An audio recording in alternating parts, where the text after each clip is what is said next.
नवरात्रीच्या तुम्हा सर्वांना खूप खूप शुभेच्छा. तर आदल्या दिवशी रात्री ना प्रिशा अभ्यासाला बसणार होती बराच वेळ आणि मला सुद्धा पहाटे 4 वाजता उठायचं होतं कारण मिस्टर बाहेर जाणार होते. तर मला ना नेहमीच्या टाईमपेक्षा लवकर उठायचं असेल किंवा कुठचं महत्त्वाचं काम असेल ना तर काळजीने झोपच येत नाही. तर अशी सवय कोणाकोणाला आहे नक्की कमेंट करून सांगा. म्हटलं काही गडबड व्हायला नको म्हणून मग जागा राहून ना थोडीशी कामं करून घेतली.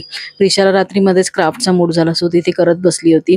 4 वाजता ती झोपायला गेली. मग मी अंघोळ केली आणि त्याच्यानंतर मग चहा ठेवला, देवपूजा करून घेतली आणि ह्यांना उठवलं. आणि मग यांना खाली कॅबपर्यंत सोडायला पण गेले होते. वॉचमॅन आमचा गार्ड झोपेत होता. मी पण घरी येऊन चहा घेतला आणि मस्त झोपून गेली. आणि आज नवरात्रीचा पहिला दिवस, देवीची ओटी भरायला जायचं होतं. सो आजचा रंग पांढरा म्हणून मग दोघींनी छान आवरलं आणि आमच्या इथे मंदिरातच देवी बसते. सो तिकडे जाऊन आम्ही दर्शन घेतलं, देवीची ओटी भरली. तुम्ही पण दर्शन करून घ्या.